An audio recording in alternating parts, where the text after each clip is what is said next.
కోతులకు ఆహారం వేస్తే రూపాయలు 4,000 జరిమానా.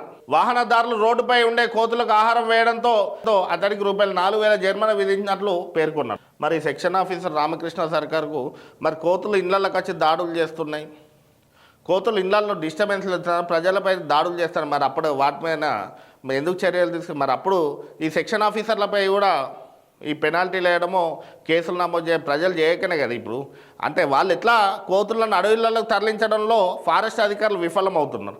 సరే వాటి తిండి దొరుకుతుందో దొరుకుతలేదో వాటి పరిస్థితి ఎట్లుందో అని చెప్పి ప్రజలు కోతులకు ఆహారాన్ని అందిస్తే తప్పే కేసు వేసిర్రు, 4,000 రూపాయలు జరిమానా విధించారు. మరి ప్రజలలో తిరిగే కోతులను తీసుకుపోయి అడవిలో వదిలిపెట్టకపోవడం ఎవరు తప్పు? ఫారెస్ట్ అధికారులదే కదా తప్పు. మరి ఫారెస్ట్ అధికారులు ఎందుకు బాధ్యత లేకుండా ఈ కోతులు ప్రజలపైన దాడులు చేస్తున్నాయి, ఇళ్లలో దొరుకుతున్నాయి, ఇంట్లో ఉన్న సామాగ్రి ఎత్తుకుపోతున్నాయి. నిర్మల్ జిల్లాలో కూడా ఓ మహిళ కోతి దాడి చేస్తామని భయానికి ఉరికిపోయి జారిపడి తలకాయ వలిగి చచ్చిపోయింది. మరి అప్పుడు ఎవరిపైన చర్యలు తీసుకోవాలి, ఎవరిపైన కేసులు నమోదు చేయాలి? ఇదే బాధ్యత ఒక కోతికి ఆహారం వేసిన వ్యక్తిపైన జరిమానా విధించడం ఎంత బాధ్యత ఉందో కోతులు ప్రజలలో తిరగకుండా అడవిలలో వదిలిపెట్టాల్సిన బాధ్యత ఫారెస్ట్ అధికారులకు లేదా? ఇదే ప్రజలు కూడా గమనించాలి, ఫారెస్ట్ అధికారుల వ్యవహారాన్ని మనం కూడా గమనించాలి.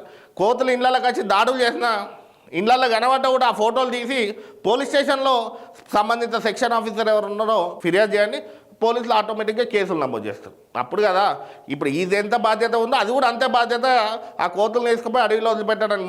మొన్న భీమారంలో కొంతమంది అక్కడ ఉన్నటువంటి యువత రాజకీయ నాయకులు స్వచ్ఛందంగా చందాలు చేసుకొని కోతులు ప్రైవేట్ వ్యక్తితో పిలిపించుకొని కోతులు పట్టిపించి అడవిలో వదిలిపెట్టుకున్నారు. మరి అప్పుడేమో ఈ ఫారెస్ట్ అధికారులకు అక్కడ కోతుల బెడద కనబడలేదా?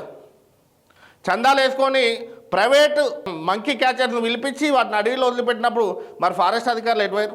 ఇక్కడ నుండి ఎక్కడ కోటి అన్నట్ట ఫారెస్ట్ అధికారి ఆ సెక్షన్ ఆఫీసర్ బీట్ ఆఫీసర్ దగ్గర ఉన్న వెంబడి పడి ఖచ్చితంగా ఈ కోతిని తీసుకుపోయి అడవిలో వదిలిపెట్టాలని ప్రజలు డిమాండ్ చేస్తే ఆ కోతుల బెడద ఉండదు, ఫారెస్ట్ అధికారులకు డ్యూటీ అప్పచెప్పినట్టు ఉంటుంది.